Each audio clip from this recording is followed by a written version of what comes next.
Dmitry Bivol versus Artur Beterbiev 1 was one of the most technical fights I've ever seen.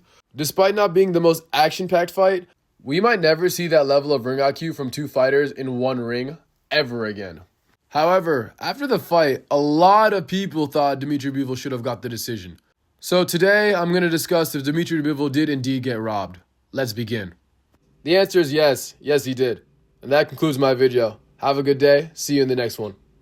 Okay, I'm playing. I'm not gonna lie, I am a Dmitry Bivol fanboy, so when Arthur got his hand raised, I was kind of hurt. I'm just gonna be honest here.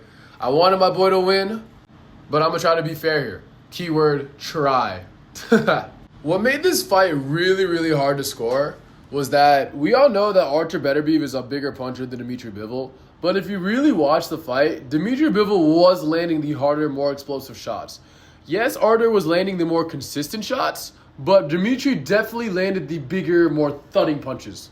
Additionally, a lot of Artur's punches were glancing off the gloves of Bivol. Yes, he got hit here and there, but I think there's no debate that overall Dmitry landed the way cleaner, effective punches.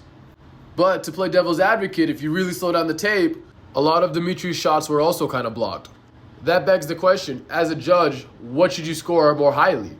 Consistent punches that are lighter or less effective, or more infrequent punches that are heavier and more damaging? Additionally, too, Dmitry Bivol was running and giving up a lot of the middle and later rounds. Both fighters were very good at taking away their opponent's strengths, so no one could really build up momentum for too long without the other opponent shutting it down.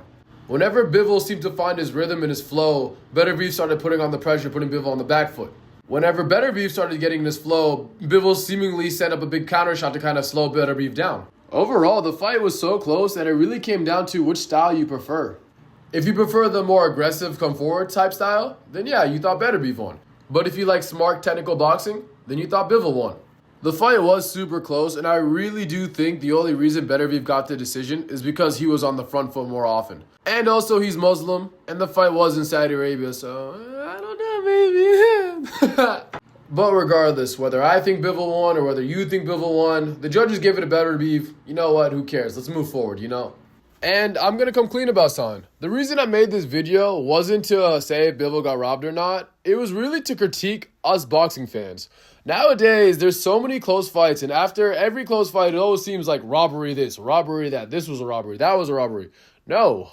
Just because your favorite fighter lost a close fight doesn't mean it's a robbery. Like, the nature of boxing is that if you have two elite level fighters fighting, it's inevitable that the fight's going to be close. And it's inevitable that preferences will play a huge factor. Boxing is subjective after all. Like, yes, robberies do exist. Boxing can be a corrupt sport at times. But I do feel like a majority of decisions are reasonable and justified, Like when Gervonta Davis fought Isaac Cruz, everyone was saying, oh, Cruz got robbed. Did he really though? Like, let's be honest here. Yeah, it was a close fight, but did he outbox Tank? Not really. He was missing a lot of those punches. Tank was making him miss a lot. Tank was landing clean.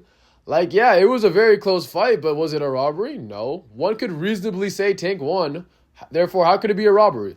Imagine if they gave that decision to Cruz. Then all of Tank's fans would be like, what the fuck? That's a robbery, And just like this case too. Imagine if Bivol got his hand raised, all the Beterbiev fans would be like, huh? No, Beterbiev got robbed, And that's the kind of bullshit I'm trying to point out. Just because your favorite fighter loses doesn't mean it's a robbery. I think the only time you should call robbery is if it's clearly corruption or there's just no justification for why anyone would see it that way. For instance, when Floyd fought Canelo, one of the judges had it 114 a draw. If you watch the Floyd Canelo fight, there's no fucking way Canelo won 6 rounds. Not a chance. Not a damn chance. So yeah, in cases like that where just literally egregious, like clear corruption, yeah, like that's clearly like a bullshit. But in terms of like Dmitry Bivol versus Beterbiev, if it's a close fight, if one could reasonably justifiably say why one fighter won, then yeah, you shouldn't be able to call robbery. I think that's just soft. I think that's just egotistic, to be honest. Like, tell me why your scorecard is more accurate than the judge's scorecard who literally do this for a living. Or like your friend's scorecard who thought the other guy won. What makes your opinion better than his opinion? I'll end with this. Boxing is very subjective, and especially in high-level fights like this where the fights are expected to be close, I think we just shouldn't call robbery regardless of who wins, Yes, I'm hurt that Bivol lost, but I do feel like he'll adjust and bounce back and he'll be ready for the rematch. Let me know your thoughts in the comments. I look forward to seeing you in the next video. Peace.